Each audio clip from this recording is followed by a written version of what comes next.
Welcome back. Isn't chemistry cool?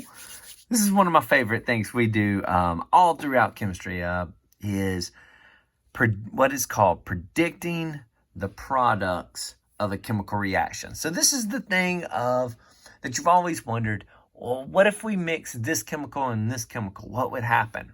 And that's exactly what you're getting to learn how to do here. So really cool. And obviously this is one of the major skills of chemistry because it is the most basic thing when you think about chemical reactions and taking chemicals, putting them together. What's going to happen? What's going to be produced? You can pretty much do this with any chemicals and figure out what they're going to produce. And so really cool. Now that doesn't mean that this is an easy skill. So this is one of the more challenging skills, but I think you guys are ready for it. So let's jump right in and let's get started. So first thing you have to do in order to predict a product is always decide what type of reaction would happen.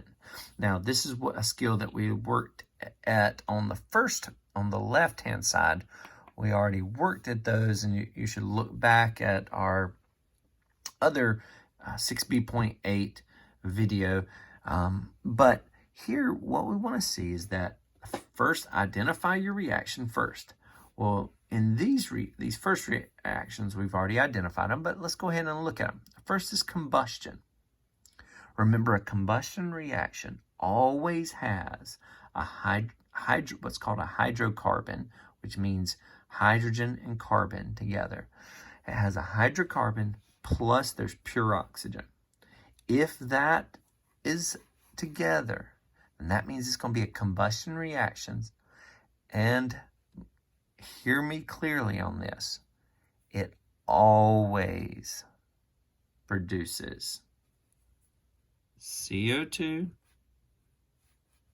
plus H2O. That's carbon dioxide and water, the two of the most basic molecular compounds on Earth. And so carbon dioxide and water, anytime there's a combustion reaction, it will always produce CO2 and water. So let's go down to the next one. Well, we see a different number of carbon and hydrogens plus O2. Again, we've got pure oxygen here, or free oxygen. You can call it two different things. Call it two different names, but it's the same stuff. And we have a combination of carbon and hydrogens. This is always a combustion reaction. Therefore, the product is going to be what? Yes, CO2 plus H2O. Make sure you use pluses between your two chemicals. Also, does it matter which chemical comes first? No, because it's just two different things. Just like over here, we could switch these two around. Doesn't matter. It's just that we have two things over here that are being mixed together, the plus sign means, and then they make this chemical plus and this chemical. But we put a plus in the formula. Okay, I'm not going to write that in. I'm going to let you write that in. And so I will skip over the next one and let you do the next one. All right, now, decomposition reactions, you do not need to be able to predict the products for. So I showed you that that a decomposition example would be like, okay, well, what if we had just water on the reactants? Well, the only thing you could do if you have one thing in the reactants is to break it apart. And so you would break these two apart. But when you break them apart, it can be kind of challenging at this point to figure out what it breaks into. And so you don't have to be able to do that, okay? That would be a higher level of chemistry. But what you do need to be able to identify is what will be the products of a synthesis reaction, a double replacement, a single replacement, in addition to the combustion that we already did. Okay, remember a synthesis reaction. What gives away a synthesis reaction? Well, the dead giveaway is always if you have two single elements. Here we have magnesium plus iodine. That's an element, element. Two single elements, always going to be synthesis, because the only thing you do with two single elements is put them together. When you put them together, a couple keys, and you'll note these in the PowerPoint that I have attached, the couple PowerPoint slides. You'll want to write down those notes. But in a synthesis reaction, the first thing you want to do is you always if you're having to write down the reactants, then you always want to check to see if there's a diatomic in one of these single elements. And this one is. Iodine is at the bottom of the 7, remember? And so they always have a 2 with them. Can't have it alone. But when you bring them together, you're just going to put the two elements together. When you write them together, remember that a metal always goes first. So metals are on which side of the periodic table? Yes, the left side. So on the left side, it always goes metal, which in this case, the Mg is on the left side. And then you write the non-metal. Okay, when you write your product here, big thing here is that you don't bring over the subscripts. If there's a subscript, you don't bring that over. Now, it may still get one, but it doesn't necessarily get it. You have to check to see if it gets it. Well, how do you check? Well, remember, this is a metal and a non-metal. So the metal and non-metals means it's the ionic compound. So we have to look at the ions, or what are ions? Remember, ions are charges. And so this is the cation. So it's a positive. Magnesium, where does it fall on the periodic table? So when we look, we see it's in our group number 2. And so it has a positive 2 charge. Iodine, where does it fall on the periodic table? Group number 17. So group number 17 is a -1 oxidation number. Once you get the oxidation numbers, or their charges, remember those mean the same thing. Remember, if they're not exact opposites, you have to crisscross.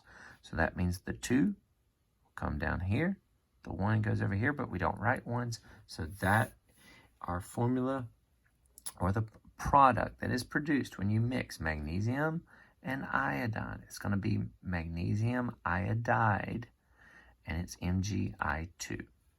Okay? Cool. So let's go down to the next one. And so the next one is a double replacement. Well, what about when we do double replacements? How will we go about that? Well, I like to think of this like what happened at my senior prom. One of my best buddies at our senior prom had not dated throughout his life until his senior year. He dates this girl, starts dating this girl our senior year, and really nice, really pretty girl, and he dated her all year, brings her to the prom, and then about an hour into the prom, I see his sister, I see my buddy's sister go running past me out onto the dance floor, and I'm like, oh my goodness, what's going on? And I look out there, and she is hitting him. Well, I look, and it was during a slow dance when she had run out there, and she's hitting him, and I look out there, and he was slow dancing with another girl. Yeah, not only was he slow dancing, but as what happened right after that, they went back to dancing and making out, and I'm like, whoa, what's going on? Well, what happened was this girl had come to the prom with another guy, and yet my buddy took his girlfriend. But once they got to the prom, all of a sudden my buddy decided to switch and take this other guy's girlfriend, and so now they were together. But then what that also caused, though, was for this guy the girl that he took, her date then ended up taking what was now, I guess, his ex-girlfriend, and now they were together, and he took her home, and so they partnered up for the rest of the prom, not romantically, but just partnered up. And so remember that reactions, chemicals, it's all about attraction. And so as long as when you mix two chemicals, and these being compounds, two compounds, that's double replacement, two compounds. And that means they're going to have to switch partners. And the partners switch by the first part. The first part of the first one goes with the second element of the second one. And that means the second element of the first one goes with the first element of the second one. And so, or you can think of it as the outsides get together and the insides then switch together. And so now you're just going to write those back out. But remember, the first element has to go first again. So copper, Cu, is now going to be with S. Remember to put your plus. And now this element is first, so that's going to be an H. It's now going to be with the Cl, right? And just to remember when you're doing this, that you've written out two compounds. Well, you have to do the same thing you always do when you write a compound. You have to check, is it a metal and a non-metal? Yes, metal, copper, non-metal. So you're going to have to look it up. Well, you have to look back over here to see, well, what was the copper? Because copper's in the middle. It's a transition metal. We don't know its charge. But if you look back over here, you see that there was a 2 right here. So that means that copper had to have a 2 since chlorine's a -1. That means this 2 had to come from up here. So that means the charge stays the same for the element. So it was a +2 over here. It's going to be a +2 over here. Sulfur is in group number 16, which is always a -2.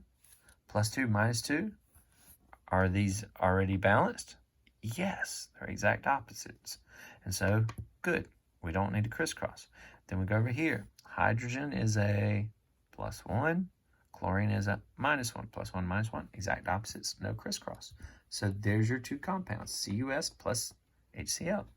That's the product of this reaction if you put these two chemicals together. All right? Cool. You want to try the next one? You can pause it. Go ahead and try these two. Okay, and this double replacement, again, we have two compounds, so it's double replacement. Well, but in this time, we have polyatomics. We see these polyatomics here, more than one element in the, or more than two elements in the compound. Remember, means that there's a polyatomic, and these are our polyatomics. We want to go ahead and put parentheses around them, so we'll move them together. And so now we see two compounds. We know this has to be double replacement. And so we're going to put the first with the last with the first. Okay, and now you're just going to rewrite it. Remember to put the Na goes first, but now it's going to be with ClO4 plus, now the H is going to be with the OH. All right. Now you're going to go back and put your charges on them. Sorry. You look up if you look up this chlorate, then you'll see that chlorate is a -1. Sodium is in group number 1. So it's in +1. And remember, polyatomics, you have to flip over to the back of your periodic table, polyatomic sheet. And so that's a -1. +1, -1, exact opposites. Don't need to crisscross, so that's your formula. Plus H is a +1. OH, flip over on your polyatomic sheet. You find it's a -1, +1, -1, exact opposites. And so they don't switch. There's your products. Now, this product is often rewritten. Well, what is this? HOH. You got two H's, one O. H2O. Oh, gotcha. Yeah, that's water. So that's usually rewritten as water. And so, and you're welcome to rewrite that anytime it gets together as water. All right, last one I'll do with you, single replacement. Now, single replacement usually considered the most difficult. Single replacement reactions, you have a single element and a compound. Okay, so we've had two single elements, got to be synthesis, got to put those together. Two compounds, well, you're just going to switch their partners. Well, then you have kind of like a double date and switching dates, like I talked about. But then you have single replacement. Well, this is more like, any of you guys ever been a third wheel on a date before? You know, you're the single person going out with the couple on their date. Well, this would be that really uncomfortable moment when your friend's boyfriend or girlfriend, their significant other, decides that they are more attracted to you than they are to your friend, and then you end up bonding with their significant other, and now they become the single person, and that's what single replacement is. But which one gets replaced? That's the challenge here. And so what you have to look at is the single element. Single element determines what gets replaced. So the single element here, is it a metal or is it a non-metal? Zinc is a metal. It's on the left side of the stair step, so it's a metal. That means it's going to replace the metal, or in other words, it's going to go on the left of the formula. So it's going to replace the hydrogen. So now the zinc is going to go with the chlorine because it replaces it. All right, because it's a metal. Then it's going to replace it. Now, it's not the single element, it's not always a metal, so you got to just pay attention to which one it is. Now, that means that since the zinc replaced it, the H gets kicked to the curb all by itself. So the H is going to be out here all by itself. All right? So these are your two things that are produced. However, you're not done. You got a compound here. What do you have to do with a compound? Well, you got to do the same thing. Anytime you write a compound, you have to check their charges. Well, zinc here is lies in our triangle. It's actually always gonna lose its 2. It's always gonna be a +2, right? Chlorine is and you don't have to know that, but just to let you know, it is always a +2. But then the chlorine is in group 17, so it's a -1. +2, -1, they're not exact opposites. What do you have to do? Yeah, you got to crisscross this 2 down here. 1, nope, don't write 1, so it's ZnCl2. Now, this is also what makes single replacements challenging, is okay, you dealt with the compound. Now you have a single element. What do you have to check with single elements? Can you just leave single elements single? Well, you can, as long as they're not one of the 7 diatomics. Remember, there are 7 diatomics. They're really freaky on the periodic. It's really freaky on the periodic table because there's 7 of them. They start at element number 7, which is nitrogen. They form a 7 on the periodic table, which means they go nitrogen, oxygen, fluorine.